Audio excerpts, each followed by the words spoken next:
This channel does not promote any violent, harmful, or illegal activities. All content provided by this channel is meant for an educational purpose only. Supreme কোর্টের রায়ের পর হাহাকার রাজ্য জুড়ে। School যেন নেই রাজ্য। কে পড়াবেন, কে মিড ডে মিল দেখবেন, আর কেই বা ঘন্টা বাজাবেন। চাকরি হারিয়ে বিপাকে যোগ্য শিক্ষকরা। কোত্থেকে আসবে সংসার চালানোর খরচ?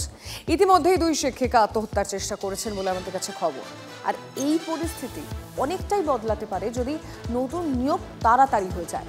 কিন্তু সেই নিয়োগ পরীক্ষা নিয়ে সংশয় শেষ নেই। উত্তরের খোঁজে সুপ্রিম কোর্টে যেতে পারে SSC. UEM Jaipur is a perfect target for prospective students aspiring for good jobs, good education with future-ready skills. শিক্ষা দুর্নীতিতে ঢাকি সমেত বিসর্জন। এক ধাক্কায় প্রায় 26,000 শিক্ষক শিক্ষাকর্মীর চাকরি বাতিল করে দেয় কলকাতা হাইকোর্টের ডিভিশন বেঞ্চ। হাইকোর্টের প্যানেল বাতিলের রায় বহাল সুপ্রিম কোর্টে, বহাল হাইকোর্টের বেশিরভাগ নির্দেশই। নতুন নিয়োগ পরীক্ষার নির্দেশ, যে নির্দেশ যোগ্য চাকরিহারাদের কাছে একমাত্র বাঁচার পথ। স্কুলে স্কুলে হাহাকার বন্ধেরও অন্যতম রাস্তা। কিন্তু একদিন পেরিয়ে গেলেও সংশয় কাটেনি। কারা পরীক্ষায় বসতে পারবেন? শুধু কি যোগ্যরাই পরীক্ষায় বসার সুযোগ পাবেন? পরীক্ষায় কি যে কেউ বসার সুযোগ পাবেন, নাকি শুধুমাত্র 2016-র আবেদনকারীরাই পরীক্ষায় বসার সুযোগ পাবেন? সংশয়ে খোদ স্কুল সার্ভিস কমিশনই।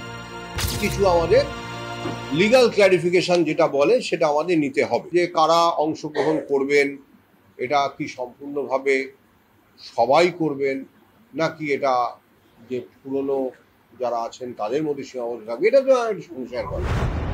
চিহ্নিত দাগি 5,303 জন কি পরীক্ষায় বসতে পারবেন?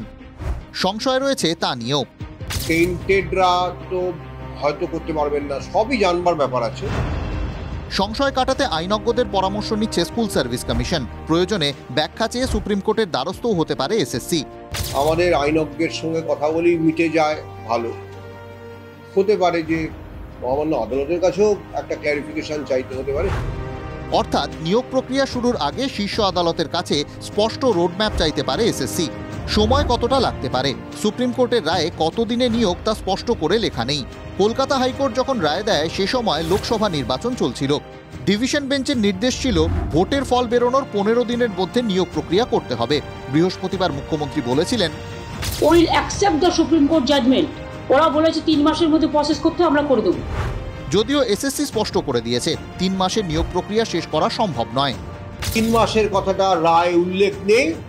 3 মাসে কখনোই সেটা সম্ভব নয়, রায়ে সেটা যথার্থভাবেই উল্লেখ নেই। নিশ্চয়ই বিজ্ঞপ্তি কিছু পদক্ষেপ নেওয়া যেতে পারে। যখন একজন বলছেন যে 3 মাসের মধ্যে নিয়োগ প্রক্রিয়া করো, এটা সবাই বোঝেন যে কোনো নিয়োগ প্রক্রিয়ায় 3 মাসে শেষ হতে পারে না। শুক্রবার শিক্ষামন্ত্রী ব্রাত্য বসু, এসএসসি চেয়ারম্যান সিদ্ধার্থ মজুমদার দুজনেই ক্যামেরার সামনে এসেছেন। এক সুরে চাকরিহারাদের বার্তা দিয়ে বলেছেন, হতাশ হবেন না।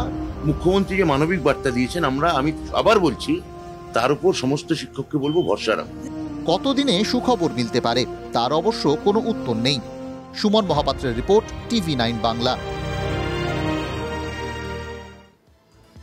প্রায় 26,000-এর চাকরি বাতিল করেছে সুপ্রিম কোর্ট। যদিও এখনো কোনো শিক্ষক চাকরি বাতিলের কাগজপত্র পাননি। কোনো শিক্ষক শুক্রবারও স্কুলে গিয়েছেন, আর এই বিষয়টি নিয়েও সংশয় রয়েছে। শিক্ষামন্ত্রী এসএসসির কোর্টে বল ঠেলছেন, আর এসএসসি বল ঠেলছে সরকারের দিকে। আপনারা যেটা বলছেন, আমাদের কাছে এরকম কোনো তথ্য নেই যে তারা যাচ্ছেন না। আমি তো এরকম কথা বলতে পারি না। আমি বলছি যে মুখ্যমন্ত্রী কালকে যেটা বলেছেন এবং মহামান্য বিচারপতি যেটা বলেছেন, সেটার পর যদি কোনো টেকনিক্যাল বা কোনো লিগ্যাল ক্লারিফিকেশন, সেটা তো এসএসসি আজকে জানিয়েছে। এটা সম্পূর্ণভাবে এটা সরকারি সিদ্ধান্ত। আমরা রেকমেন্ডিং বা সুপারিশকারী একটি সংস্থা, আমরা সুপারিশ করি, তার বেশি কিছু করি না। সুতরাং এই প্রশ্নের জবাব আমার পক্ষে দেওয়া সম্ভব। পুনরায় নিয়োগ পরীক্ষায় বসতে পারবেন বাতিলযোগ্য চাকরির প্রাপকরা। চাকরির পরীক্ষায় বসার জন্য দরকার প্রস্তুতি। বিনা পারিশ্রমিকে চাকরিহারাদের পরীক্ষা প্রস্তুতিতে সাহায্য করতে চান পূর্ব বর্ধমানের ইংরেজির অধ্যাপক সব্যসাচী রায়। সামাজিক মাধ্যমে পোস্ট অধ্যাপকের, নিজের মোবাইল নম্বর সহ সোশ্যাল মিডিয়ায় পোস্ট করেছেন মানকর কলেজের ইংরেজির অধ্যাপক সব্যসাচী রায়।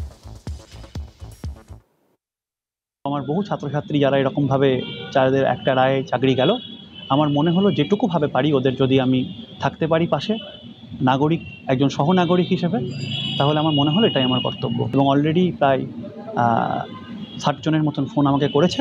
তাদেরকে 3 মাস আমি বিনা পারিশ্রমিকে ওদেরকে ইংরাজি বিষয়ে যারা যারা এভাবে চাকরি তাদের গেল, তাদেরকে আমি বিনা পারিশ্রমিকে 3 মাস আমি যেটুকু পারবো তাদের পাশে থাকবো, তাদেরকে আমি বিষয়টা একটু বুঝিয়ে দেওয়ার চেষ্টা করবো যাতে তারা পরীক্ষাটা দিয়ে পাশ করতে পারে।